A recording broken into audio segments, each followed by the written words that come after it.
Hello everyone, I'm Maribel Dumayag Vitriolo from Nueva Ecija.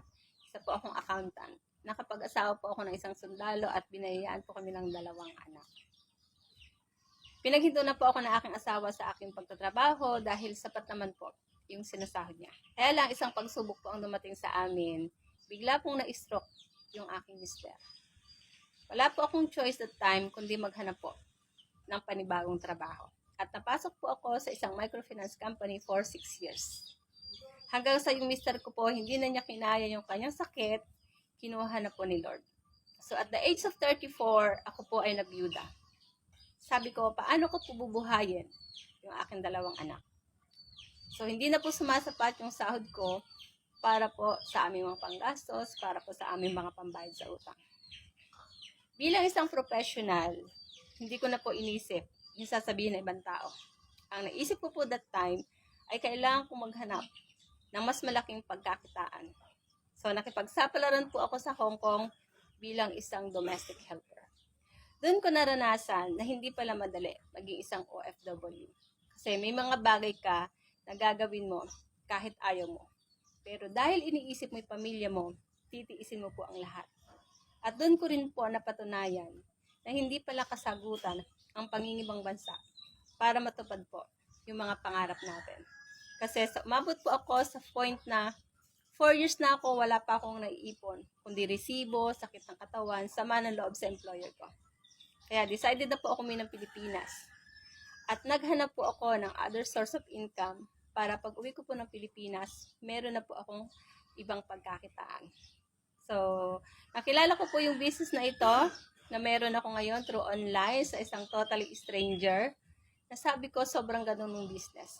Dahil kahit nasa ibang bansa pa po ako, nagagawa ko na ito. Ginawa ko siyang part-time. Pag wala po yung amo ko, nakakapag-transact po ako. At dito ko po naranasan, kahit part-time lang siya, pwede pala niyang tumbasan yung kinikita ko po sa ibang bansa.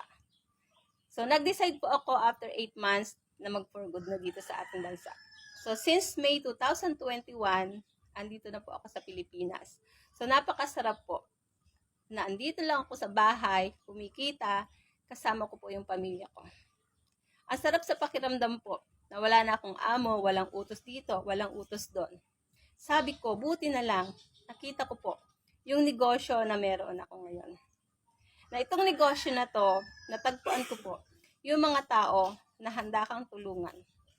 At nakakatuwa kasi may mga business partners na ako nakakasama sa iba't ibang lugar na minsan pala, kahit hindi mo makilala, mga totally stranger, magtitiwala sa iyo. Sobrang sarap kasi sa business na ito, naranasan ko din pong magkaroon ng free travel at nakapunta po sa iba't ibang lugar ng aking mga ka-business partners. Kaya kung ikaw, naghahanap ka ng business na masisimulan, maaari ito sa iyo. Kahit part-time ka man, o full-time mo siyang gagawin. Sa ngayon po, isa na po akong lola. Diba? Napakasarap na habang nag-aalaga po ako ng aking apo, nagagawa ko pa rin po yung negosyo na ito. Dahil online siya, gamit ko lang po yung cellphone, tuloy-tuloy pa rin po yung negosyo ko. Kaya sa lahat na naghahanap ng pagkakitaan or extra income, kahit nasa ang sulok ka pa ng mundo, kahit ikaw ay empleyado, estudyante, negosyante, or even po PWD, magagawa mo yung negosyo na to.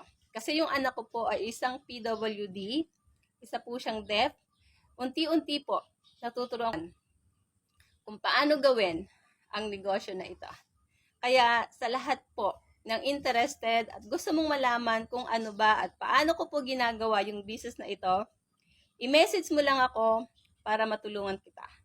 I'm willing na tulungan yung mga tao na katulad ko naghahanap ng pagkakitaan. Baka ito na po yung negosyo na matagal mo nang pinagdadasal. Baka ito na yung negosyo na makakatulong din katulad sa akin.